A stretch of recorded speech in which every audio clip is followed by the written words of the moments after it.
प्रज्ञान YouTube channel में जुड़े हुए सभी सत्संगी जनों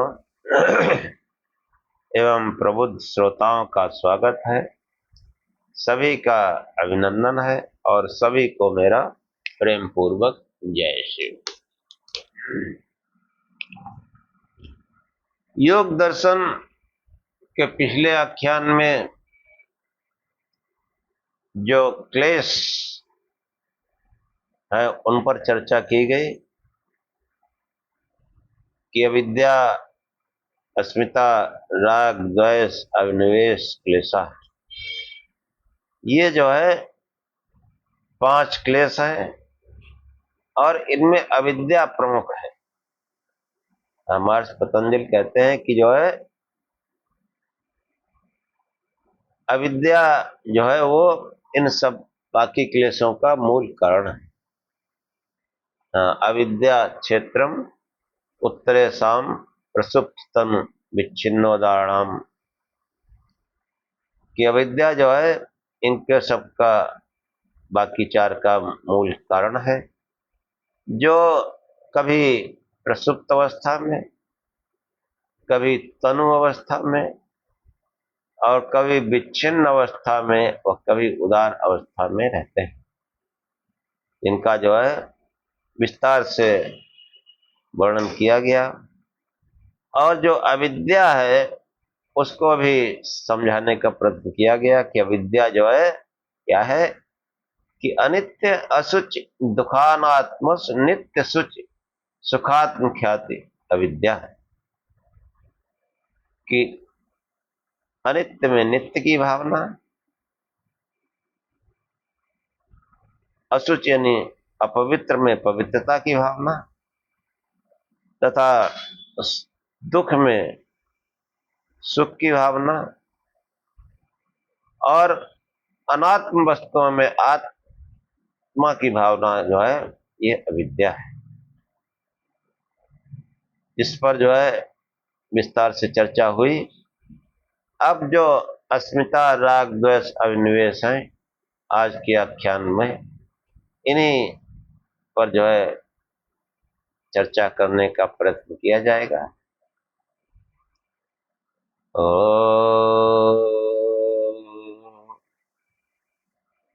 असतो मा सद्गमय तमसो मा ज्योतिर्गमय मृत्योर्मामृतम गमय। हे परम गुरु, हे परमात्मा, मुझे असत्य से सत्य की ओर ले चलो, अंधकार से प्रकाश की ओर ले चलो तथा मृत्यु से अमरता की ओर ले चलो।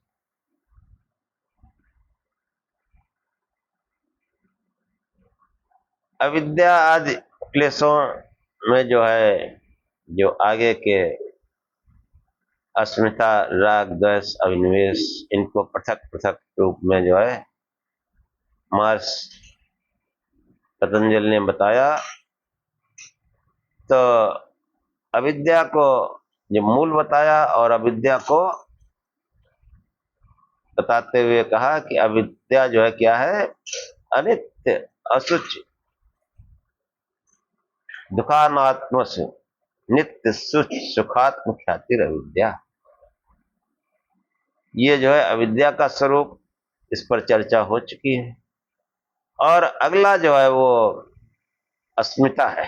अस्मिता को बताते हुए समझाते हैं, महर्षि पतंजलि कहते हैं कि दृक् दर्शन शक्तयो एकात्म एकात्मक एवा अस्मिता, कि दृक् शक्ति और दर्शन शक्ति की एक रूपता जैसा भान होना, प्रतीत होना, अस्मिता नामक क्लेश है। कि दृक् शक्ति मतलब जो आंखें हमारी देख रही हैं, इनमें शक्ति कहां से आ रही है? तो दृक् शक्ति जो है वो वास्तव में दृष्टा आत्मा है, चेतन तत्व है। दर्शन शक्ति देखने का साधन है। बुद्धि तत्व जड़ प्राकृतिक अर्थात प्रकृति का कार्य, देखने की शक्ति जो है वो, देखने की शक्ति जो है उसका साधन है बुद्धि तत्व। बुद्धि ही बताती है ये ऐसे देखा।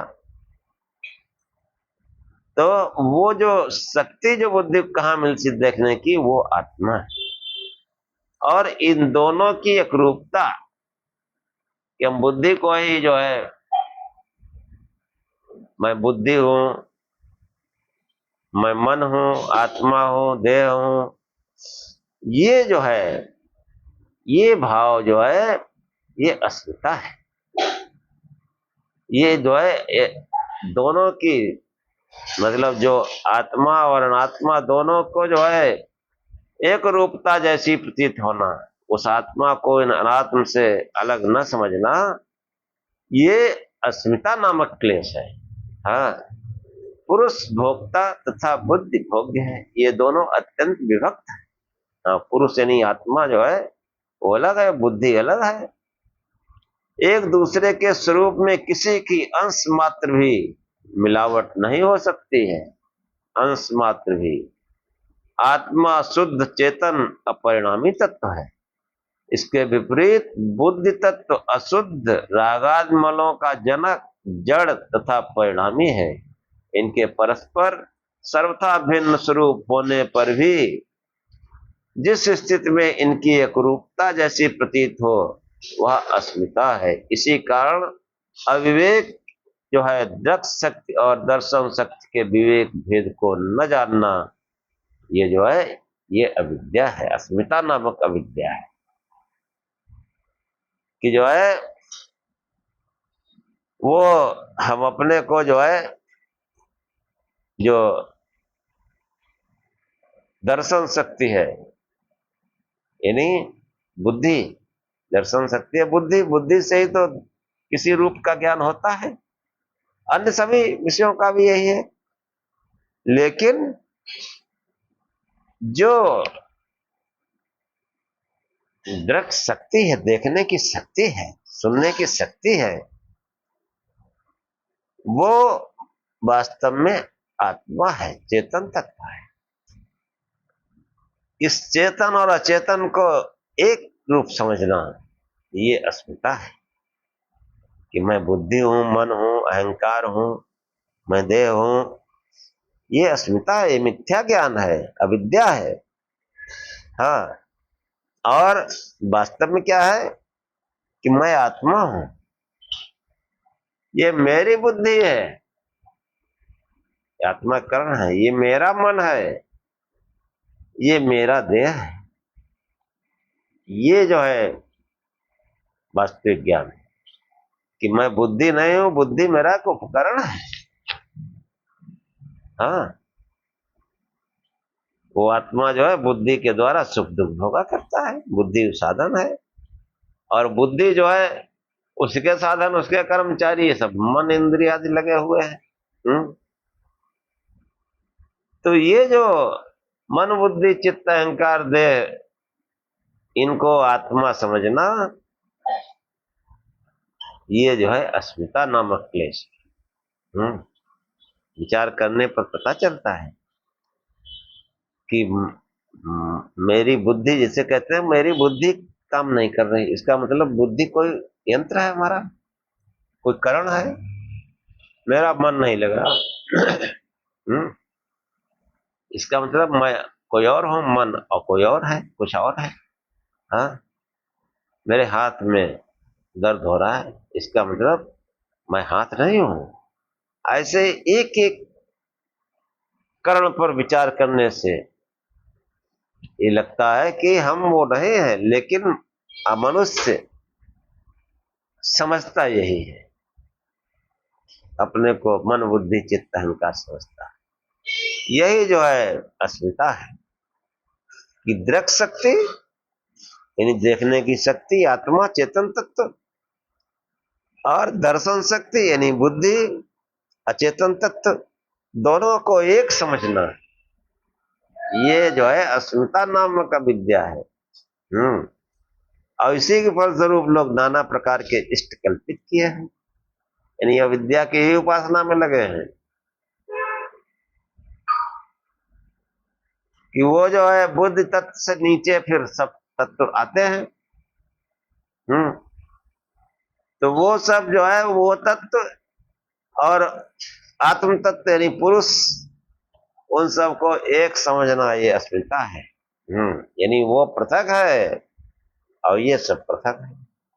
यानी शरीरधारी जन्म मृत्यु वाला वो चेतन तत्व नहीं हो सकता, वो परमात्मा नहीं हो सकता, जिसमें जो परिणामी तत्व है। इस बात को जो है सांख्य में कितनी बार समझाया गया कि जो परिणामी है वह चेतन नहीं हो सकता, वो ईश्वर नहीं हो सकता। जिसका जन्म है, जिसका मृत्यु है, जिसका बचपना है, जवानी है, बुढ़ापा है, वो ईश्वर नहीं हो सकता है। जो दिन पर दिन बदल रहा है, जगत का अर्थ ही होता है जगत जो गतिशील है, बराबर परिवर्तनशील है, वह चेतन तत्व नहीं है। उसको चेतन समझना ये अविद्या है, अस्मिता नामक अविद्या है। और इससे फिर क्लेश होता है, दुख होता है कि अनित्य को नित्य समझ लिया, अनित्य नित्य सब एक कर लिए। दृक् दर्शन शक्ति यो एकात्मक एवं अस्मिता, कि दृक् शक्ति आत्मा और दर्शन शक्ति बुद्धि आदि को जो है एक समझ लेना, एक रूप समझना, ये अस्मिता नामक विद्या है, अविद्या है। कि बुद्धि, देखो भगवत गीता में भी इसको स्पष्ट किया गया उस आत्मा को कि इंद्रियाणि पराण्याहुः इंद्रियेभ्यः परं मनः मनसस्तु ततो बुद्धि यो बुद्धे परतस्तु सः। कि इंद्रियाणि पराण्याहुः, ये अन्न का बना हुआ शरीर, अन्नमय शरीर, इसमें इंद्रियां सूक्ष्म, श्रेष्ठ और बलवान है। इंद्रियों का ही पूरे शरीर पर कब्जा रहता है। और इंद्रियेभ्यः परम मनः है, इंद्रियों से भी परे सूक्ष्म और बलवान है वो मन है। मन का जो है सभी इंद्रियों पर नियंत्रण रहता है। मन शस्त्र तत्व बुद्धि, और जो मन से भी परे है वो बुद्धि तत्व है, जिसको सांख्य में बार बार महत तत्व कहा गया। इस पिंड में वही बुद्धि तत्व, प्रकृति में जिसको महत तत्व कहा गया, ब्रह्मांड में, इस छोटे ब्रह्मांड पिंड में उसी को बुद्धि तत्व कहा गया। और यो बुद्धे परतस्तु सः, यहाँ बुद्धि से भी जो है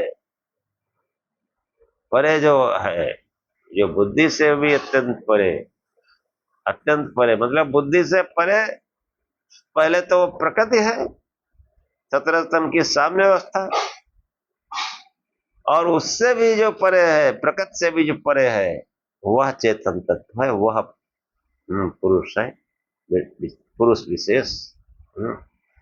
तो इन सबको जो है चेतन समझना ये अस्मिता है। कि बुद्धि से भी परे, कि महातत्व से पहले, महातत्व का कारण वो प्रकृति है, और प्रकृति जो है वहां तक अचेतन तत्व है, परिणामी तत्व है। प्रकृति जो है बराबर परिणामी तत्व है, और आत्मा जो है, जो परमात्मा है, जो चेतन तत्व है। चेतन तत्व में दो है, एक आत्मा और एक परमात्मा। आत्मा मतलब जीवात्मा। तो ये तीनों नित्य हैं। तो इनका जो है योगानुष्ठान से इस ये बात समझ जाती है, तब ये जाकर के अस्मिता नामक क्लेश जो है दूर होता है, समझ में आता है। कि जो है दृक् शक्ति और दर्शन शक्ति के विवेक भेद को न जानना, ये जो है अविद्या है, अस्मिता नामक अविद्या है। पहले जो है सूत्र में इसके पहले बताया गया था कि जो है अनात्मा को आत्मा समझना विद्या है। अनात्मा बुद्धि को जब ये चेतन आत्म तत्व अपना रूप समझता है, ये अविद्या क्लेश की सीमा में आता है। इसके फलस्वरूप वह शांत घोर मूढ़ आदि बुद्धि धर्मों को अपने में आरोपित करता है कि मैं शांत हूँ, मैं जो है घोर हूँ, मूढ़ हूँ, ये जो है इत्यादि रूप में यह अस्मिता क्लेश का स्वरूप है, अविद्या का कारण है। हाँ, उस आत्मा में जो है, वो आत्मा जो स्वरूप है वह घोर अमूढ़ और अशांत, इन सब का कोई प्रयोजन नहीं है, इन सब का कोई प्रयोजन नहीं है। ये जो है, और ये सब बुद्धि में रहता है, इसलिए जो है बुद्धि ही खास चीज है। और बुद्धि जो है वो जड़ तत्व है, अचेतन तत्व है, परिणामी तत्व है। इसको आत्मा समझना, ये अस्मिता नामक अविद्या है। कि इन दोनों की जो है एक रूपता जैसी अवस्था ही पुरुष का भोग है। हाँ, बुद्धि आदि के सहयोग से ही आत्मा सांसारिक रूप रस आदि विषयों का भोग तथा सुख दुख आदि द्वंद्वों का अनुभव किया करता है। विवेक ख्यात होने पर पुरुष को स्वरूप का साक्षात्कार होता है, तो अपने आप को बुद्धि आदि जड़ तत्वों से सर्वथा भिन्न अनुभव करता है। हाँ, मैं बुद्धि नहीं हूँ, मैं मन नहीं हूँ, मैं चित्त अहंकार नहीं हूँ, ऐसा अनुभव करता है। और उस समय भोग की दिशा समाप्त हो जाती है और फिर वो कैवल्य हो आता है। हाँ, इस तथ्य को जो है कपिल के, हाँ, कपिल मुनि ने भी बताया और उनके शिष्य आचार्य पंचशिख ने भी जो है स्पष्ट किया है। कि बुद्धिता परम पुरुषमाकार शील विद्यादि विभक्तम पश्यन कुर्या तत्रात्म बुद्धि मोहेन। कि बुद्धि से परे भिन्न रूप में अवस्थित पुरुष को उसके स्वरूप शील स्वभाव विद्या चेतन आदि होने के कारण बुद्धि से सर्वथा विभक्त भी अपने आप को भिन्न न देखता हुआ मोह से अविवेक से बुद्धि आदि प्राकृत जड़ तत्वों में आत्म बुद्धि कर लेता है। बुद्धि आदि को ही आत्मा समझ लेता है, यही मैं आत्म तत्व हूँ ऐसा समझ बैठता है। ये भाव अस्मिता क्लेश का स्वरूप है। वस्तुतः सभी क्लेश अविवेक मूलक एवं भ्रम रूप हैं, इसलिए पांचों क्लेशों को आचार्य ने अविद्या के भेद कहा है। हाँ, पंच पर्वा अविद्या, ये 5 पैरों के रूप में अविद्या ही है। हाँ, सबकी मूल में तस् हेतु अविद्या, आगे दुखों का क्लेशों का वर्णन है, उसमें फिर उनका हेतु विद्या को कहा गया। तो साधक को आवश्यक है कि वह क्रिया योग के द्वारा क्लेशों को शिथिल करने के लिए निरंतर दीर्घ काल तक प्रयत्न करता है। हाँ, क्रिया योग साधन पाठ कि बराबर जो है तप स्वाध्याय सर प्रधान, यानी कठोरता से ध्यान करो और स्वाध्याय करो। इस ध्यान से क्या बदलाव हम में आ रहा है, कुछ अच्छाइयां आ रही कि नहीं आ रही, नहीं आ रही तो सही करो, कहीं कुछ गड़बड़ है। मालूम पड़ा ध्यान तो कर रहे हो, गुरु चरणों का ध्यान कर रहा है। और ध्यान जो है हमारे संत शास्त्र कहते हैं प्रकाश स्वरूप से ध्यान करो। हाँ, जो परमात्मा जो है वो ज्योत स्वरूप है। उसको देखने का प्रयत्न करो, उस प्रकाश स्वरूप को अपने अंदर देखने का प्रयत्न करो, ये तप है। और स्वाध्याय कि कुछ प्रकाश प्रकाश को दिखाई दे रहा है अंदर, कुछ नहीं दिखाई दे रहा, ये असली स्वाध्याय। दिखाई दे रहा है तो कैसा दिखाई दे रहा है, किस स्तर का दिखाई दे रहा है। और बाकी जो संत शास्त्र हैं, वैदिक साहित्य है, ये इनका अध्ययन करो, ये भी स्वाध्याय है। और तीसरा जो है मुख्य जो है वो है ईश्वर की अनन्य भक्ति। ईश्वरी भाव होना चाहिए, बिना भाव के कुछ नहीं होगा। हाँ, तभी वो समाधि भावना कहा गया है क्रिया योग का उपाख्यान। समाधि भावना यानी ईश्वर से मिलन की भावना, योग की भावना। आत्मा और परमात्मा के मिलन को योग कहते हैं, ऐसा भी तमाम आचार्यों ने कहा है। हाँ, पतंजल ने जो है चित्त वृत्तियों का निरोध, यानी जितनी अनात्म वस्तु है उनका निरोध हो जाए तो आत्म वस्तु प्रकाशित हो जाएगी। और कठोपनिषद में स्त्रियों इंद्रियों की स्थिर धारणा को योग कहते हैं। हाँ, सांख्य में भी धारणा ध्यान समाधि इसको कहा गया योग। और इससे जो है ये क्लेश जो है वो नष्ट होते हैं।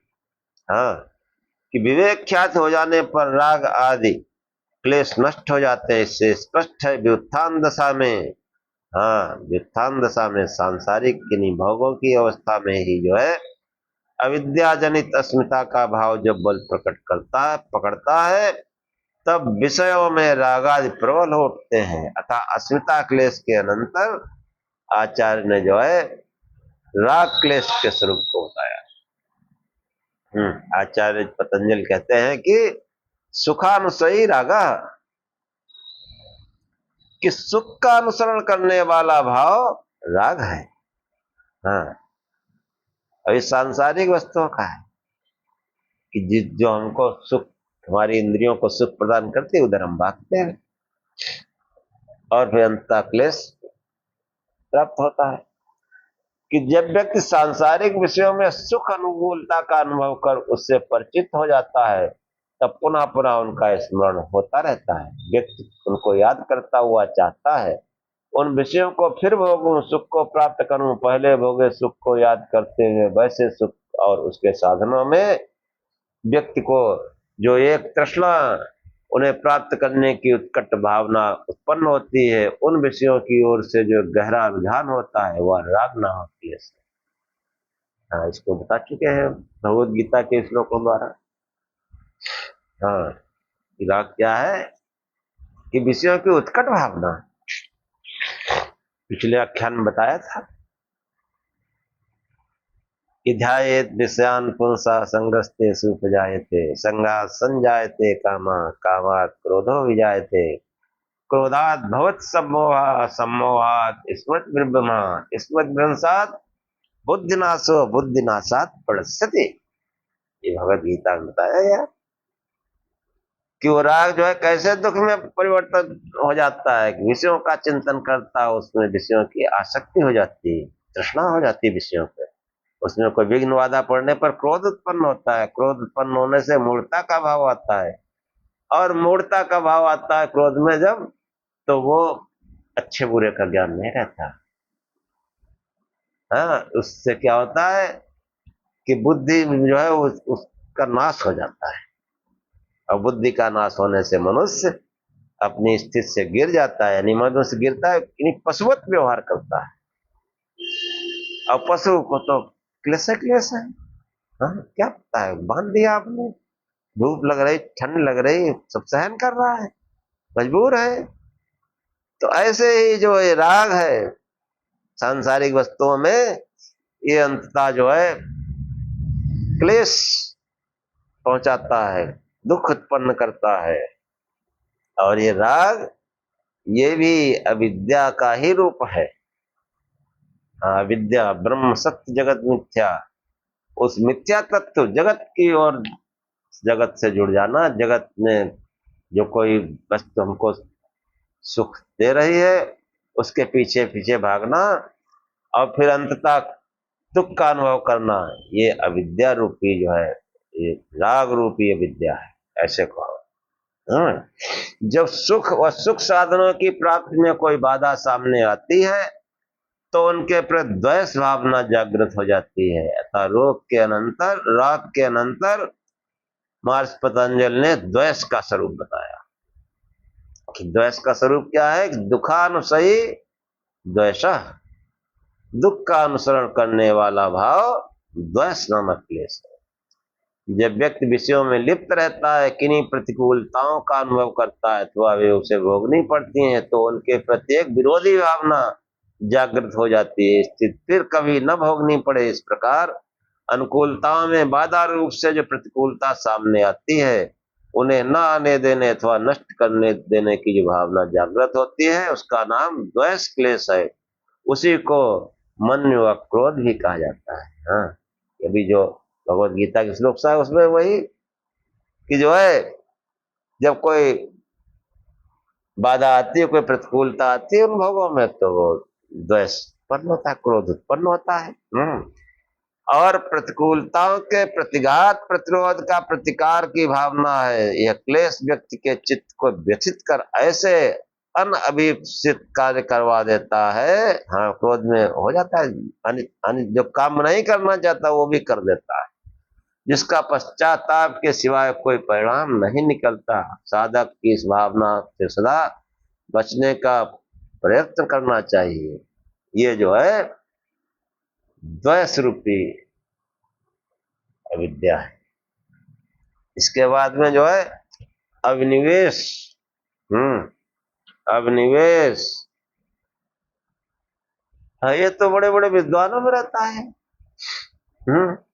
अभिनिवेश का स्वरूप बताते हुए महर्षि पतंजलि कहते हैं कि जो है स्वर सवाही विदसो अपि तथा रूढ़ो अभिनिवेशः, कि अपने संस्कारों के स्वर सवाही मतलब अपने संस्कारों के वशीभूत नैसर्गिक रूप से प्रवाहित होने वाला जो मृत्यु भय है। हाँ, विदसो विद्वानों के ऊपर भी और मूर्खों के ऊपर भी वैसे समान रूप से सवार हुआ अभिनिवेश नामक क्लेश कहा जाता है। हाँ, मृत्यु है। और ये बिना क्रिया योग के जो है ये मृत्यु है नहीं जा सकता। इसीलिए जो प्रार्थना करते हैं, गस्तो मां सद्गमय तमसो मां ज्योतिर्गमय मृत्यु और माम, कि पहले असत्य से सत्य की ओर चले। जो है अचेतन परिणामी तत्वों की उपासना में लीन है, पहले ये समझे, तब आप असत्य से सत्य की ओर चलेंगे और फिर प्रकाश आ जाएगा। और फिर प्रकाश निर्भय करता है। प्रकाश की उच्च अवस्था में मनुष्य निर्भय हो जाता है, मृत्यु भय से वो हो जाता है।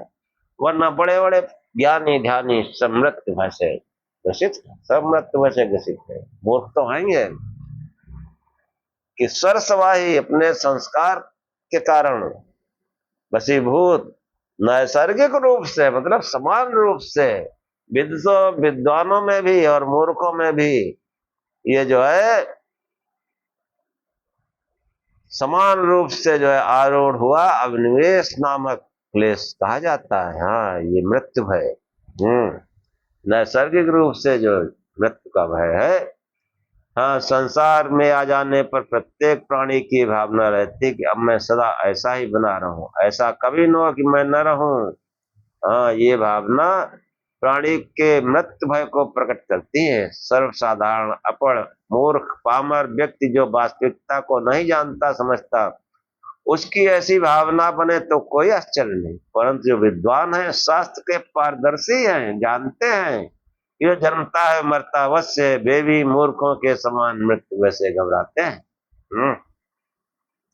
यह भय न केवल मानव में अपितु कृमि कीट पतंग आदि क्षुद्र प्राणियों तक में विद्यमान रहता है। जैसे ही किसी सन्मुख प्राण संकट आए, उससे बचने का तत्काल उपाय करता है और ऐसे संकट के प्रति सदा सतर्क और सावधान रहता है। कोई प्राणी हो, हाँ, आप मच्छर जो है काट रहा हो, मारने को उड़ जाता है फट से। हाँ, अपना बचाव कर लो, तुम मर जाएंगे, उड़ो जल्दी। खून पीना जो अच्छा लग रहा है नहीं, फौरन भाग जाता है। ऐसे कोई भी मछली है उसको पकड़ो, कैसे पकड़ाती है छूटने के लिए। तो ये जो है मृत्यु भय सब में देख पाया जाता है। प्राणी मात्र की किसी भी से भय अथवा किसी वस्तु के प्रति आकर्षण तभी होता है जब उसने उस स्थिति अथवा वस्तु का प्रथम अनुभव किया। परंतु एक जीवन में प्रादुर्भूत प्राणी ने अभी तक मृत्यु के दुख का अनुभव नहीं किया होता। अन्य प्राणियों को मरते जाते देखने पर भी व्यक्ति की इस भावना में कोई अंतर नहीं आता है। हाँ, जानता है मरना है, लेकिन फिर भी मृत्यु वैसे जो है डरा रहता है।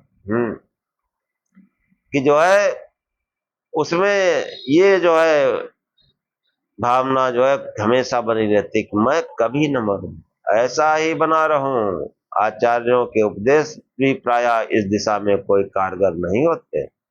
इससे अनुमान होता है कि पहले जन्मों में प्राणी ने मृत्यु के तीव्र दुख का अनुभव किया है, उसी से जनित संस्कार इस जीवन में निमित्त वश उभरने पर प्राणी को भय से बेचैन बनाए रखते हैं। या अग्निवेश नामक मृत्यु भय का क्लेश प्राणी मात्र में समान रूप से पाया जाता है। हाँ, सरसवाई विदसो अपि तथा रूढ़ो अग्निवेश, चाहे कोई कुशल हो या अकुशल हो, मृत्यु का अवसर सबके लिए समान रूप है।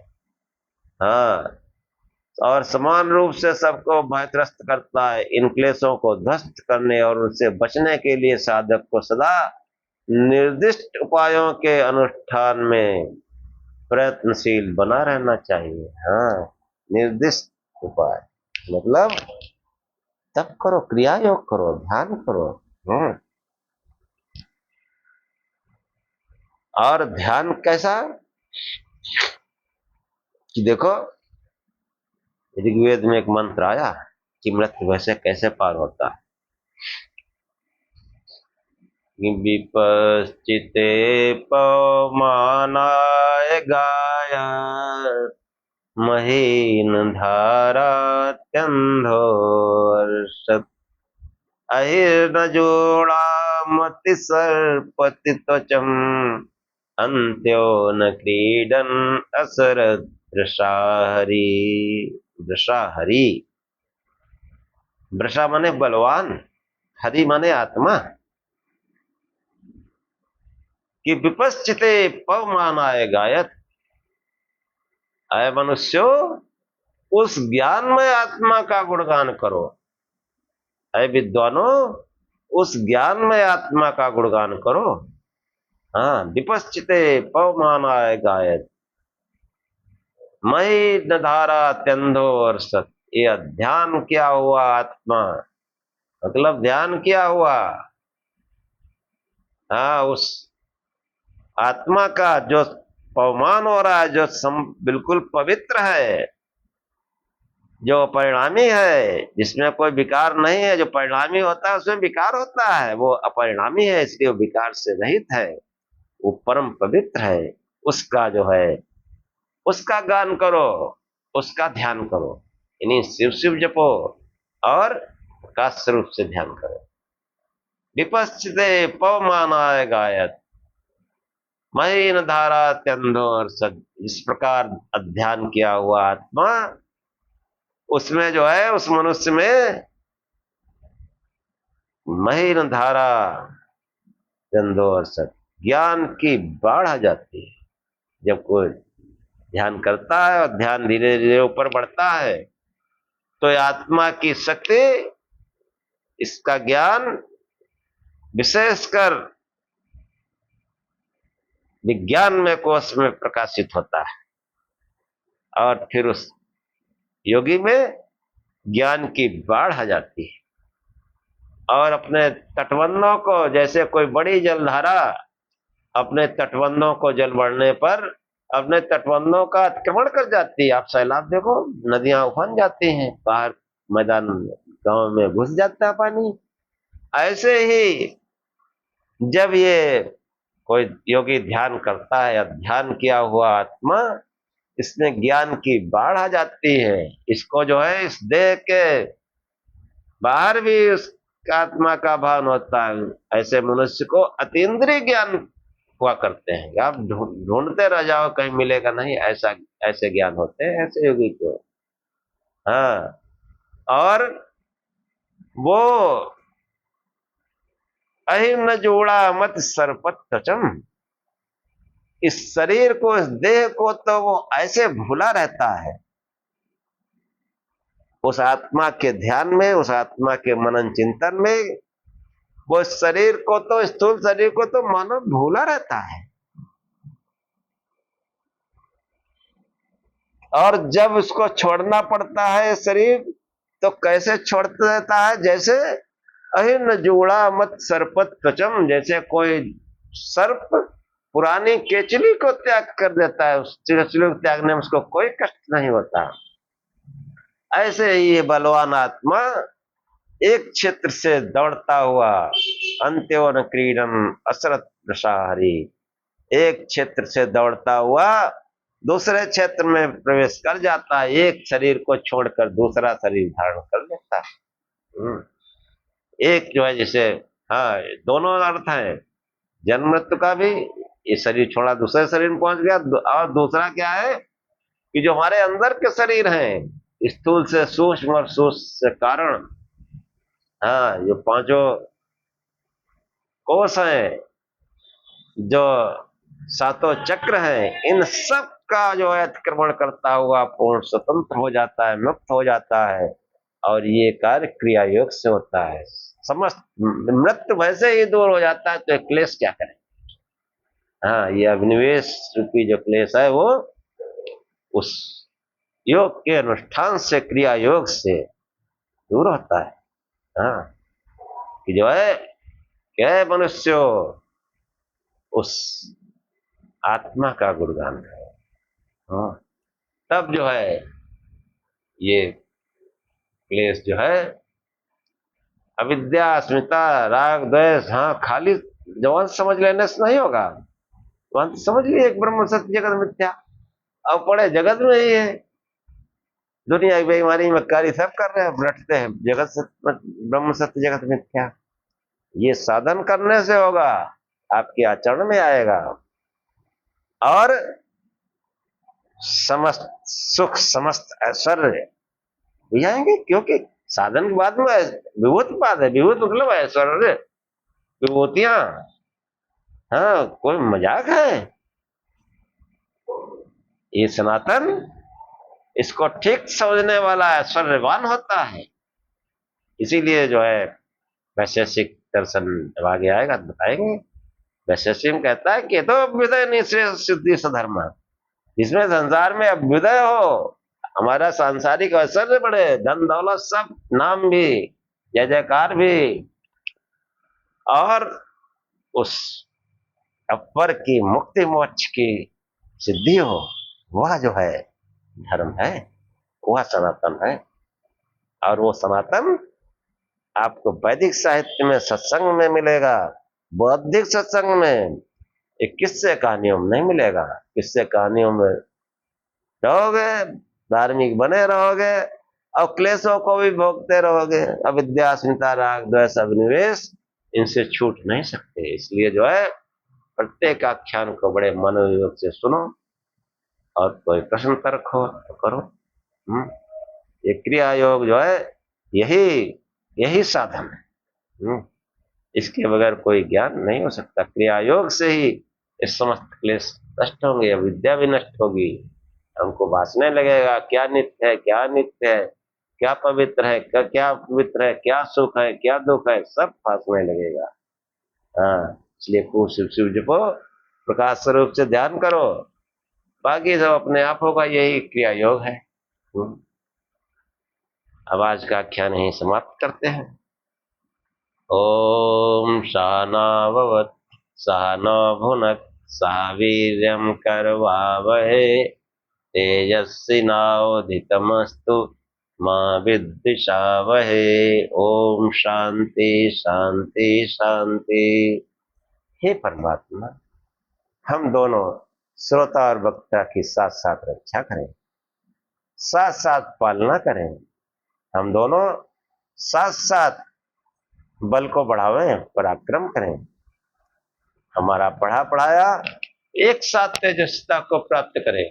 हाँ हम लोग जो आपस में चर्चा करते हैं, दूसरे को भी समझाएं आप, ऐसे फैलेगा। और सोशल मीडिया का जमाना है, तो ये वीडियो जो है फॉरवर्ड कर अपने इष्ट मित्र बंधु बांधव सबको भेजें, तो ये हमारा जो पढ़ा पढ़ाया है, जो वेद ज्ञान है, वो तेजस्विता को प्राप्त करेगा, संसार में फैलेगा। तेजस्विनावधीतमस्तु माँ विद्विषावहै, हम आपस में द्वेष न करें। हाँ ये अगर अच्छा लग रहा तो जरूर करें, नहीं अच्छा लग रहा तो कोई बात नहीं। हाँ नहीं अच्छा लग रहा तो भी लिखो कि अच्छा नहीं है, कमेंट करो। हाँ और अच्छा लग रहा है तो उसको भेजें। ये न सोचें कि अरे ये तो भाई पांडे जी का है, आचार्य जी का है, राजेश कुमार का है, हम क्यों करें। हाँ, ये कहीं ना कहीं जो है द्वेष भावना होती है। बात अच्छी लग रही फिर भी हम उसमें कोई कुछ कर नहीं रहे हैं, करना चाहिए। जो है माँ विद्य सावय, हम श्रोता और वक्ता आपस में द्वेष न करें, एक दूसरे के कल्याण की कामना करें। और हे परमात्मा, हम दोनों को, श्रोता और वक्ता को त्रिविध शांति प्राप्त हो, सभी